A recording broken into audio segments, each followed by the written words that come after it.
les détenus d'Auschwitz II-Birkenau sont chargés des travaux d'agrandissement du camp. Chantier permanent, il atteindra dans sa forme finale 2,4 km de long et 720 mètres de large.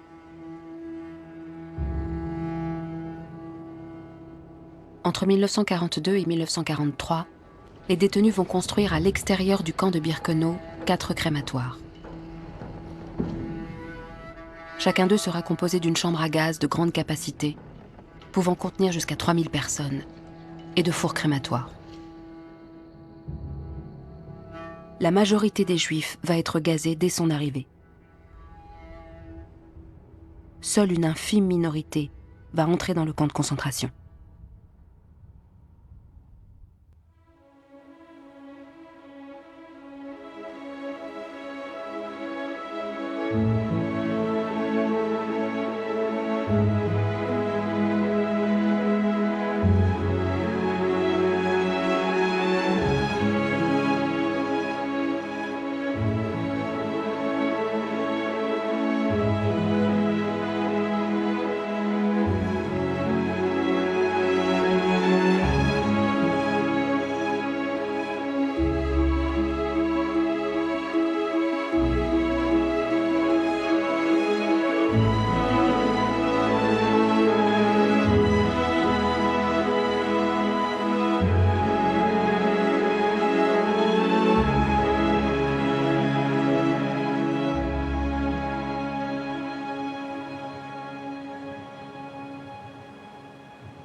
Moi, j'ai survécu parce que j'ai été recruté par la Résistance.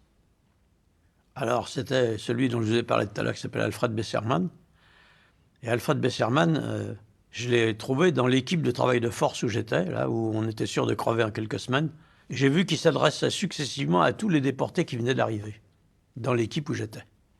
Et cette équipe était formée de nouveaux arrivants, puisque c'était ceux-là qu'on avait envoyés au travail de force. Alors il en a interrogé un, puis deux, puis trois, puis il est arrivé à moi. Puis il m'a dit, mais d'après ton numéro, tu es dans le convoi qui vient d'arriver de France? Je lui ai dit oui. Il m'a dit, tu sais ce que c'est que l'oppression nazie? Je lui ai dit oui. Il m'a dit, qu'est-ce que tu as fait contre? Autrement dit, il m'a demandé si j'étais dans la résistance en France. J'étais assez fier, alors je lui ai expliqué. Et quand j'ai fait ça, quand j'y pense aujourd'hui, j'ai commis une imprudence majeure parce que ça pouvait être un espion. C'était pas un espion. Alors il m'a dit, bon, très bien, et il a cru ce que je lui disais, je lui ai donné pas mal de détails. Il m'a dit, tu viendras me voir ce soir au bloc 18. Alors le soir, j'ai été le voir au bloc 18. Et là, il m'a promené, si on peut dire, dans la grande avenue du camp, pour que personne puisse nous entendre. Et on avait 1 heure de battement entre le dîner et le coucher. Par conséquent, il y avait 1 heure à perdre, si on peut dire. Et là, il a commencé à faire mon instruction. Il a commencé par m'expliquer comment fonctionnait le camp. Quelle était la structure sociale du camp. Où étaient les chefs, où étaient les sous-chefs, où étaient ceux qui avaient le pouvoir, où étaient ceux qui n'en avaient pas. Et puis il m'a expliqué aussi où étaient les ordures, où étaient les gens avec lesquels on pouvait éventuellement causer. Il m'a décrit la structure sociale du camp. Et quand vous rentrez dans une communauté comme ça, si vous ne connaissez pas la structure de la communauté, vous êtes foutu d'avance. Par conséquent, il m'a rendu un service énorme en m'expliquant comment fonctionnait le camp. Dans la terminologie, il y avait tout ce qui était Führer était allemand. Führer, c'est le conducteur, en quelque sorte, le guide. Et tout ce qui était Ältester, c'était détenu. Il y avait le Lagerführer, c'était le commandant SS du camp. Le Lagerältester, c'était le commandant détenu du camp. Pour chaque bloc, chaque baraquement, il y avait le Blockführer, c'est-à-dire le chef SS du bloc, et il y avait le Blockältester, c'est-à-dire le chef de bloc détenu. Les détenus étaient soumis à l'intérieur des baraques ou blocs à un commandement différent de celui qu'ils subissaient la journée dans les unités de travail forcé, dit commando de travail. Le capot, parce que le capot, c'est celui qui était le maître du commando. Le Blockältester, c'était celui qui était maître du bloc. À l'intérieur du bloc, le capot n'avait plus aucun pouvoir, pas plus qu'au travail, un Blockältester n'avait de pouvoir. Il y avait des capots qui étaient en verre. C'était des capots qui venaient de citadelles, de prisons allemandes, C'était le qui droit avaient commun. tué ou bien quelqu'un, ou leur femme, ou qui avaient commis des crimes, ou qui étaient des grands bandits. On les avait sortis pour diriger le camp. Alors eux, bon. Il y avait les politiques qui étaient un peu moins méchants. Mais à Birkenau, les 99% des capots étaient méchants. On ne peut pas imaginer la distance qu'il pouvait entre le déporté de base et un capot. Il mangeait, il allait à la cuisine, il mangeait comme des rois. Tout est sur mesure, leurs chaussures, leurs vêtements. Les Polonais dans le camp avaient les meilleurs postes.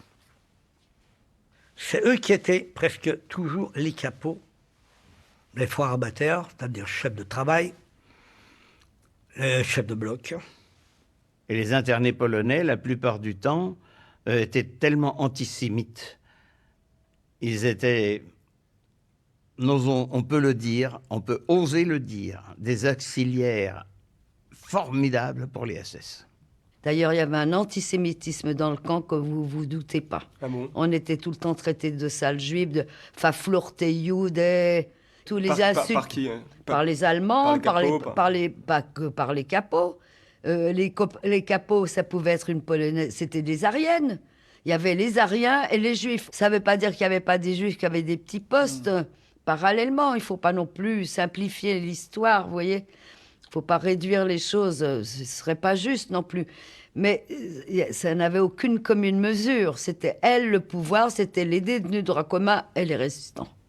Ils sont devenus capots pourquoi? À mon avis, je ne sais pas. Hein. Ils croyaient qu'ils sauveraient leur vie.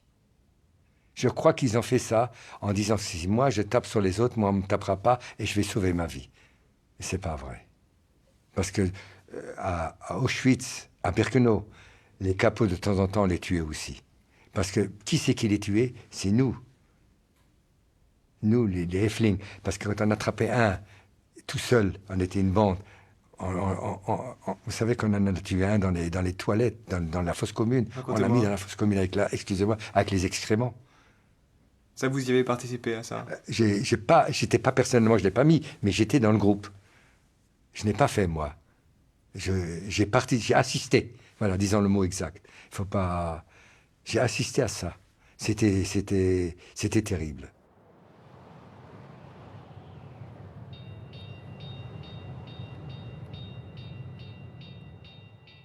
Levé à 5 heures du matin.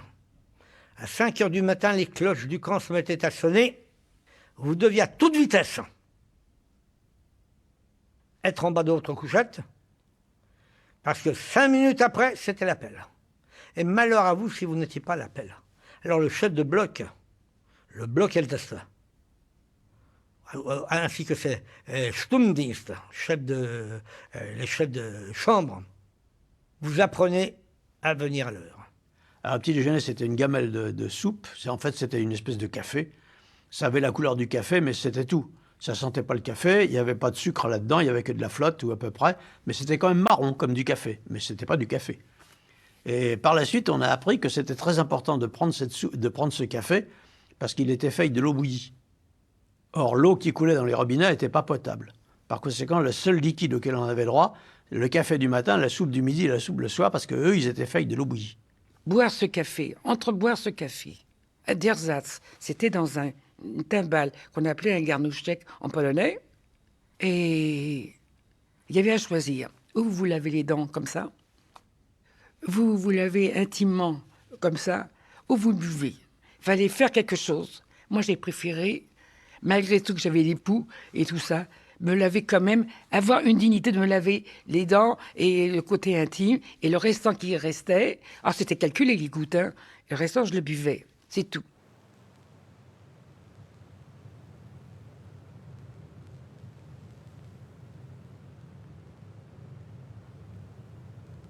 Alors l'appel le matin se déroulait très très vite.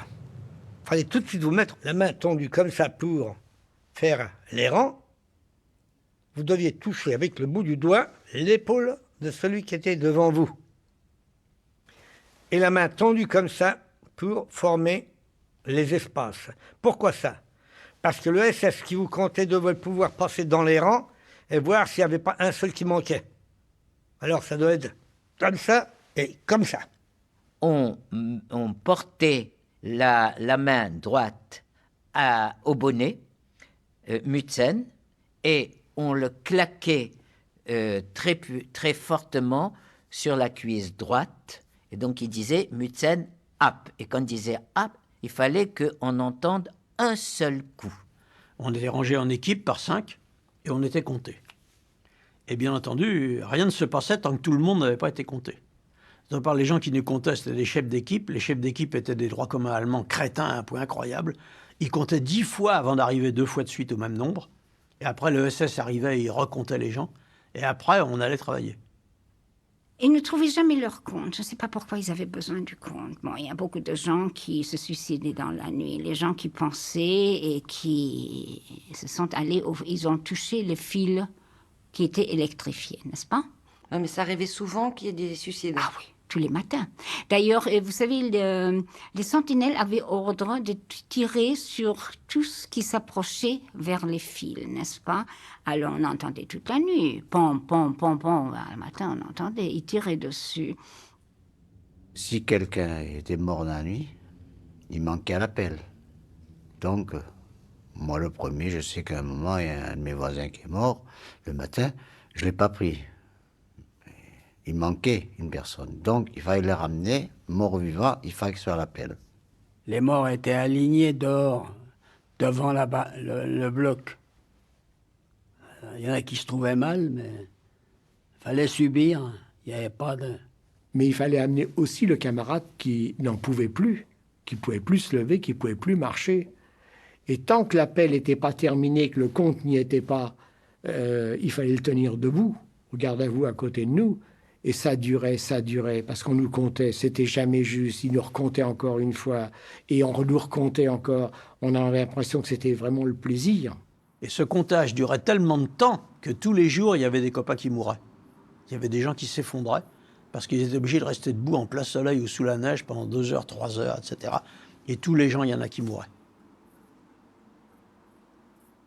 Et aussitôt, Arbeitskommando formieren, c'est-à-dire formation des commandos de travail. Alors, le travail, c'était on appelle ça les commandos. Les unités de travail sont les commandos. Les numéros Tagada, Tagada, Tagada, Tagada vont à tel commando, les numéros, etc. On appelle les hommes et tous ne vont pas dans le même commando. Et moi, je suis toujours avec mon père. Hein. On a 2 numéros qui suivent, c'est peut-être ça. Hein. Lui, il a 184 259 et moi, j'ai 260. Nous sortons au pas cadencé, au son de la musique. Tous les matins, tous les soirs, on jouait les marches. Parce que Auschwitz était entouré par des usines et les gens quittaient le camp pour aller travailler dans les usines et on jouait les marches.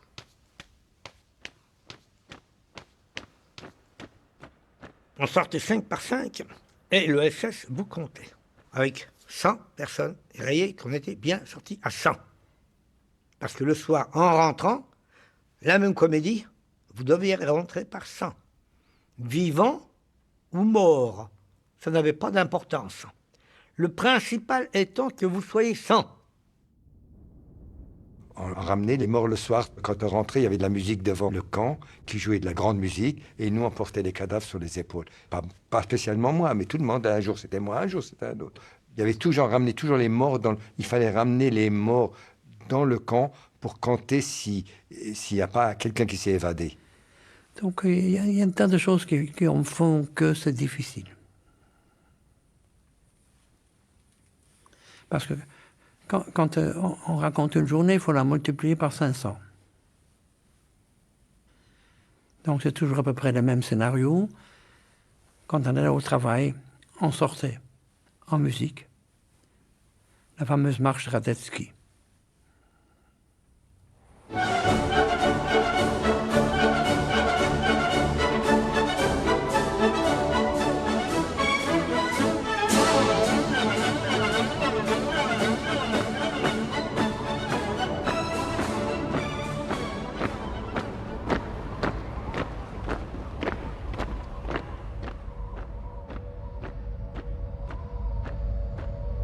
Chaque matin, des commandos de travail sortent d'Auschwitz II Birkenau, d'Auschwitz I et d'Auschwitz III à Monowitz, près des usines IG Farben, pour aller travailler.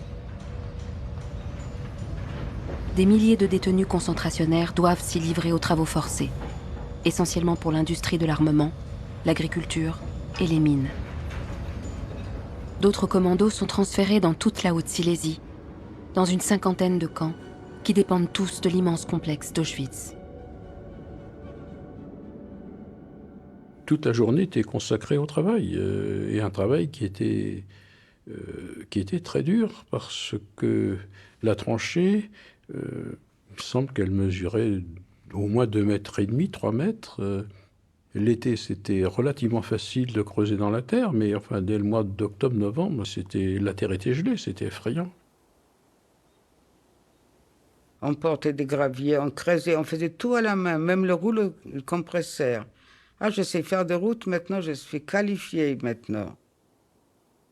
Et on nous attrapait pour travailler à l'extérieur. On faisait des terrassements. D'ailleurs, toute la route était faite par nous.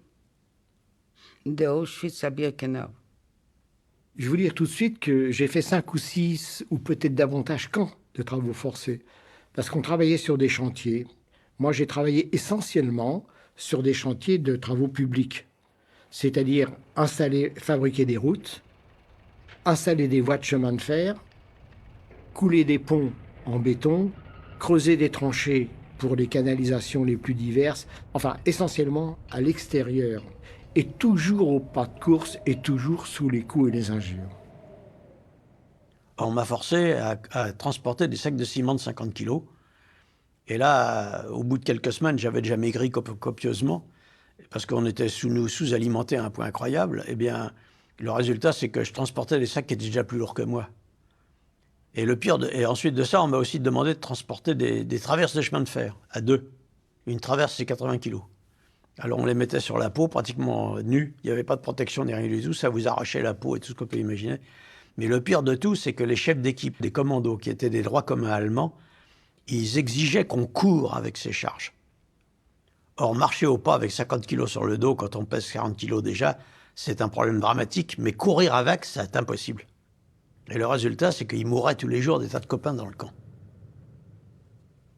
Les capots nous tapaient dessus sans arrêt. Et les SS nous tiraient dessus sans arrêt. C'est-à-dire, ceux qui quittaient l'endroit où ils travaillaient, les SS, c'était des jeunes de 20 ans, il y avait des Ukrainiens même, qui étaient parmi les SS.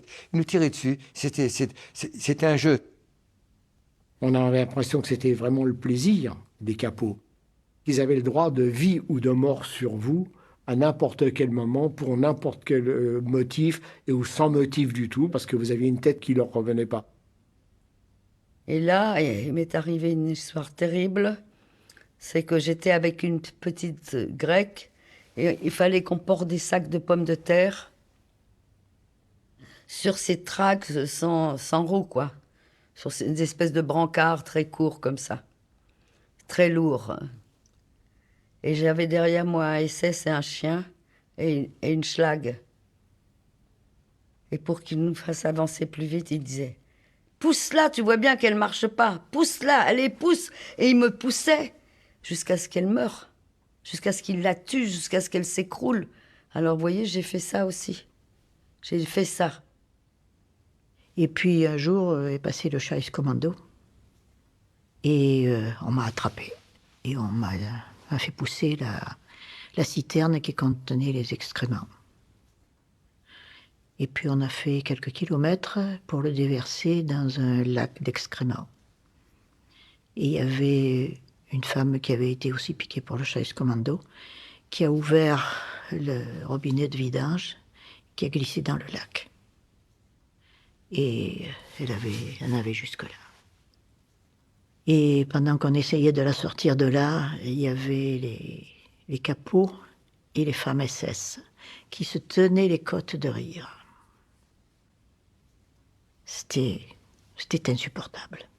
On l'a sortie de là, toute couverte, en plus, comme elle ne pouvait certainement pas se nettoyer.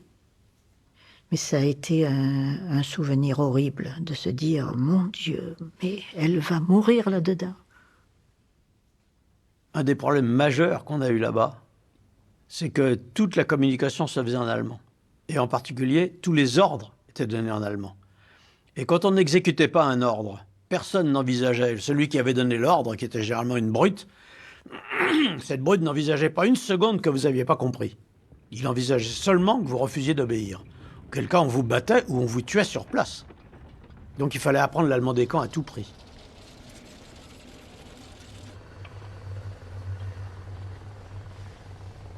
Et quand je suis arrivé, il faut que je vous dise une chose que vous ne savez peut-être pas, il n'y avait pas de crématoire.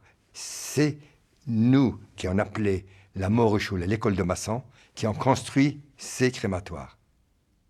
On dit crématoire, mais en fait, à Birkenau, ce sont des complexes chambres à gaz crématoires. On dit le nom crématoire pour dire le complexe en général. Moi, enfin, nous travaillions bien sûr à l'extérieur, des travaux de terrassement. On creusait, on ramassait les pierres, on arrangeait, etc. Et un beau jour, à 5 heures du matin, les cloches, bien sûr, je me réveille, j'ai de la fièvre. Alors, j'avais 2 autres copains, toujours qui ont été déportés en même temps que moi de Pithiviers. Il y avait Jacques et il y avait Boris. C'était 2 copains. Et puis, vous savez, quand on s'était dit que si on avait une chance de survivre un peu plus longtemps, il fallait que ce soit des copains qui se lient entre eux afin de se porter secours éventuellement, dans la mesure où on pouvait se porter secours à Auschwitz ou à Birkenau. Et alors, donc, je me réveille avec de la fièvre. On construisait à ce moment-là le four crématoire numéro 3. On était en train de faire les fondations, donc très grand trou. J'étais dans le trou, ma tête dépassait à peine. Alors, avec la pelle, il fallait continuer à creuser. Je prends la pelle, une pelletée, 2 pelletées. Je dis, je peux pas. Alors mes 2 copains, ils m'ont pris chacun par un bras. Ils m'ont allongé dans le trou. Et ils ont fait mon travail. À tel point que le typhus vous tue. Comme je vous l'ai dit, on ne peut plus manger. Mes rations du soir, je leur donnais à eux. Mais ma soupe à midi, je leur donnais à eux. Ils ne voulaient pas, mais je dis que ça va pourrir, ça va devenir de la poussière. Mangez-le au moins. Et puis, je vous dis, c'est le même miracle qui m'a fait sortir des camps. J'ai réussi à guérir du typhus. Comment? Ne me demandez pas, je ne sais pas. Je ne sais pas. Ça fait simplement partie des miracles, monsieur, qui m'ont fait sortir du camp, simplement. Voilà. Qu'est-ce qu'il était devenu de Jacques et de Boris? Morts tous les 2. Du typhus. Pris pour les gaz.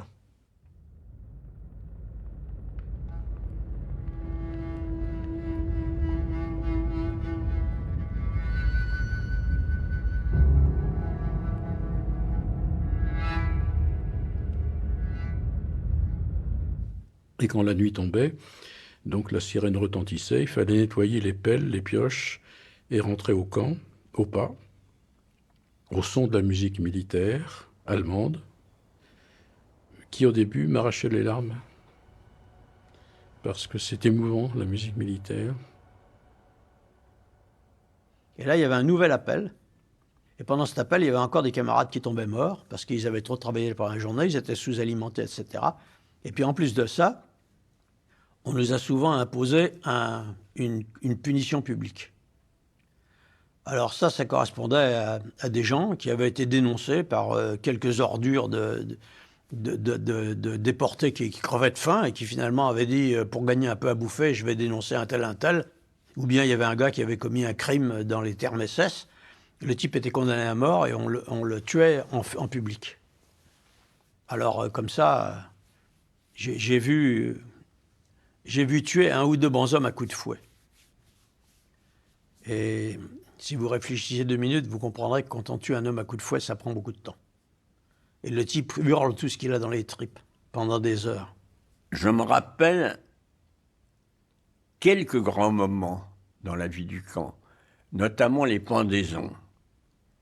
Alors, quand on revenait du travail, on passait devant une grande place, que je vois très bien.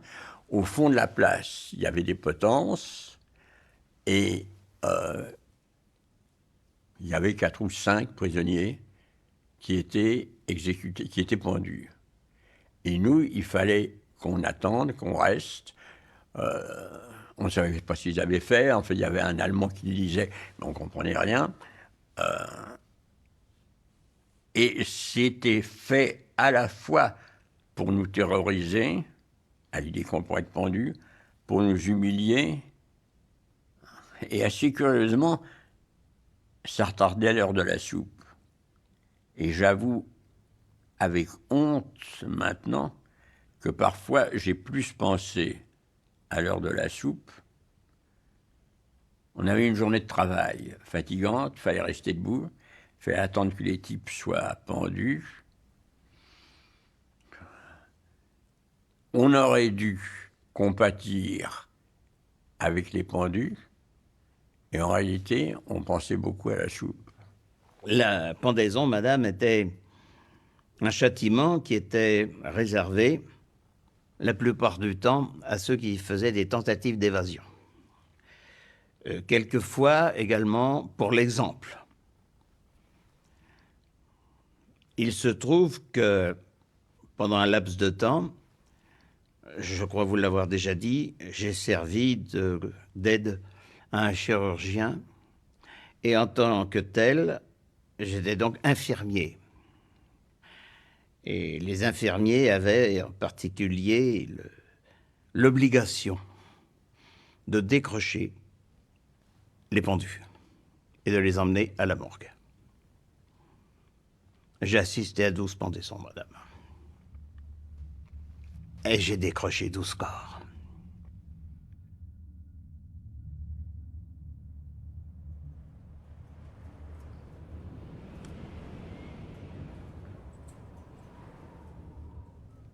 À Birkenau, quand on sort dans le camp, on a peur. On a peur, mais je peux pas vous dire.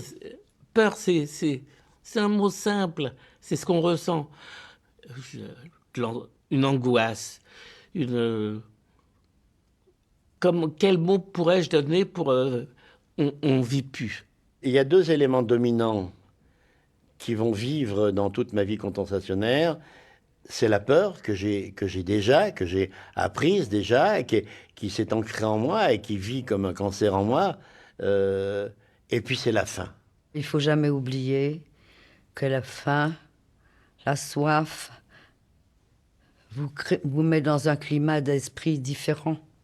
Moi, je me rappelais plus le visage de ma mère. Je me rappelais plus le nom de mon petit frère. J'avais des cochons. On dormait à 8. En chien de fusil. On dormait pas beaucoup. On nous levait à 4 heures du matin. On était complètement, je sais pas le dire en anglais, comme high, vous voyez. Vous savez, comme si vous étiez drogué. Au fur et à mesure, au début, t'as encore de la résistance, t'as mangé pas bien pendant 1 mois, 2 mois, mais t'as encore de la force. Au fur et à mesure, tu deviens un lumpen, un chiffon. Tu sais plus où tu es, tu fonctionnes comme une espèce de force en toi que tu ne connais pas. On ne parlait que nourriture, rien d'autre. Alors au début, on se faisait des grands menus. Et ça s'est terminé par une baguette bien fraîche avec du beurre.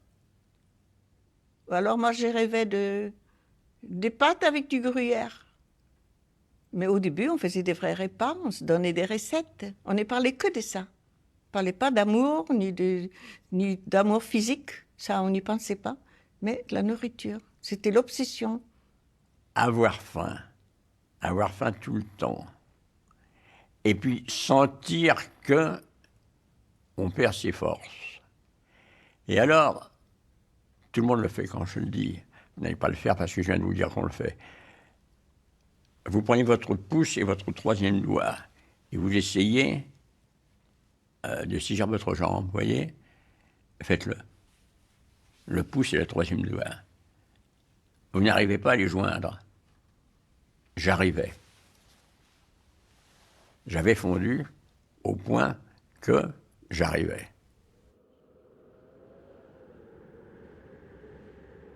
Le froid, c'était notre ennemi mortel avec les SS.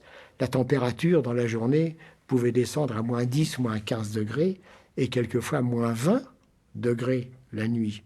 Ça a été effroyable. C'est ce souvenir qui nous hante à chaque fois quand on parle d'Auschwitz-Birkenau. C'est vraiment le froid. La Haute-Silésie, c'est le froid. Qu'est-ce que l'univers concentrationnaire? Eh bien, c'est un univers où on ne vit pas au jour le jour, mais à la minute. En plus de cela, c'est un univers où il faut penser le moins possible, car penser, c'est se dépenser. Voilà, c'est ça la stratégie. La stratégie, c'est se dépenser le moins possible et éviter même de penser inutilement. Mais je me souviens d'une question que j'avais posée à mon frère, je ne sais plus laquelle, mais je sais qu'il m'a répondu « S'il te plaît, ne me pose pas de questions. 1, je n'ai pas la réponse. 2, ça nous fatigue inutilement. » Et la première analyse, j'ai trouvé qu'il devenait méchant. Et la seconde analyse, j'ai compris, ça m'a renforcé dans l'attitude que j'avais spontanément prise et qui était une stratégie d'économie sur tous les plans. D'économie physique, d'économie de réflexion, d'économie peut-être même affective. Enfin, j'essayais de pas trop m'émouvoir de voir mon frère dépérir, parce que s'apitoyer, c'est s'affaiblir. Donc je suis étonné, moi, d'avoir eu ce comportement pas rationnel, mais animal. Enfin, l'instinct de survie, l'instinct d'un animal qui sait que sa vie dépend d'une maladresse ou d'une mauvaise compréhension, d'une mauvaise attitude. Là aussi, il y a quand même quelque chose. Dans ce camp de concentration, il est important d'être, ça vous allez le comprendre, un mensch. Pas parce qu'on était, qu'il fallait se laisser abaisser à la bestialité. Mais c'est pas facile. Vous savez, conserver sa dignité, je crois que ça va vous paraître mesquin, mais c'est essayer de faire à chaque fois, de penser et de faire des gestes de la vie habituelle. C'est-à-dire que même en plein hiver, alors que le réveil c'était 4 heures du matin ou 5 heures du matin, par les plus grands froids, aller se laver, faire semblant de se laver au lavabo, s'essuyer avec sa chemise, essayer de trouver un bout de fil de fer ou un bout de ficelle pour se faire délasser à ses chaussures ou une ceinture, des tas de petites choses comme ça, prendre un pan de sa chemise pour s'en faire un mouchoir et non pas se moucher dans les doigts, des petites choses comme ça qui maintiennent la vie. La mort était omniprésente dans tous les camps d'Auschwitz. Mais seuls les détenus juifs vivaient dans la terreur d'une sélection pour les chambres à gaz, qui pouvait survenir à n'importe quel moment. Un jour, j'ai reçu une ration de soupe un jour où j'étais avec mon père. Parce que je l'avais rencontré par le plus grand des hasards. Alors, je lui ai dit, écoute papa, aujourd'hui c'est un grand jour. J'ai touché une ration de soupe supplémentaire. Et si tu la veux, la voilà. Et bien mon père m'a regardé d'un air furieux et il a refusé la soupe.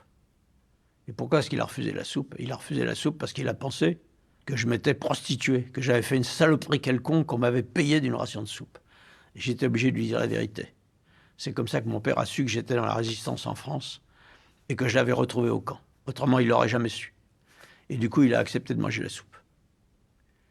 Et puis, je l'ai rencontré quelques semaines plus tard. Il avait un sourire jusqu'aux oreilles. Je lui ai dit, mais papa, qu'est-ce qui t'est arrivé d'extraordinaire, que t'as l'air tellement heureux? Oh, il m'a dit, Jean-Louis, tu te rends pas compte, dans mon bloc, il y a eu une sélection. Alors, quand j'ai entendu dire sélection, je me suis dit, nom de Dieu, qu'est-ce qui avait pu se passer?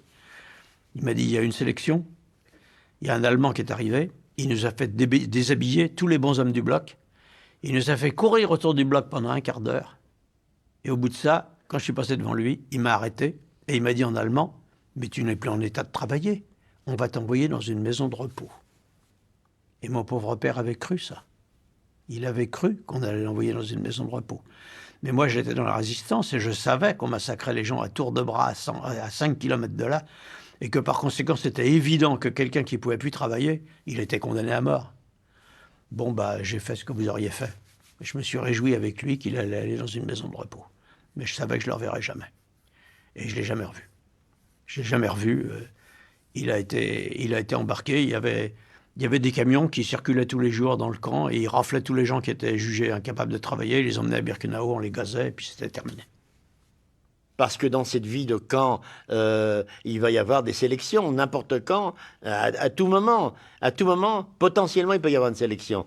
On ne savait pas pourquoi ni pour comment. On était à l'appel, ça se passait toujours comme ça. À l'appel fini. Après, tous les Ariens dans les blocs. Judenstein bleiben, les Juifs restent là. Et là, on nous dit, déshabillez-vous, enlevez tous vos vêtements, posez-les par terre, et toute la première rangée, un pas en avant. La première rangée fait un pas en avant, et les SS passent. J'ai bombé le torse, j'ai levé le menton, j'ai serré les fesses, et j'ai eu le regard ferme, et je n'ai pas été désigné. Moi, j'avais eu une camarade qui avait acheté avec son père, elle avait acheté un morceau de betterave, et quand on devait passer devant une sélection, elle se passait le morceau de betterave sur la joue pour simuler qu'elle était encore en bonne santé, qu'elle pouvait encore travailler. J'étais d'une maigreur effroyable déjà, alors complètement maigre. Alors j'essayais de me faire plus grosse, c'était vraiment très difficile. Et j'ai été mise du mauvais côté. C'est-à-dire que j'ai été mise du côté des gens qu'on devait gazer. Alors ça a été aussi une expérience très forte parce que j'avais la certitude de devoir mourir. Et on a été conduite dans un camp qui s'appelait le bloc, je sais plus, le Kretze-bloc, le bloc de la Galle, je sais plus quel numéro, enfin un bloc spécial qui était particulièrement fermé avec une cour intérieure, des murs et encore des grilles en haut. Parce que je pense, enfin, on ne pouvait pas nous tuer tout à la fois. On était donc en attente que les camions viennent nous chercher. Et toute une nuit, j'ai pas dormi, j'étais dans la peau d'un condamné à mort. Je venais d'avoir 16 ans et ça me révoltait prodigieusement. Et puis le matin, je me suis dit, c'est pas possible d'accepter, il faut faire quelque chose. Et c'est là que je me suis évadée de ce fameux bloc, en passant par une fenêtre qui avait des barreaux. J'étais tellement maigre que je pouvais passer entre les barreaux. Je me suis trouvée dans un autre bloc. Enfin, j'étais libre, si on peut dire, dans le camp. Et c'était une grande satisfaction. Et il m'est arrivé, moi, d'être choisi. Véritablement. Oui, absolument.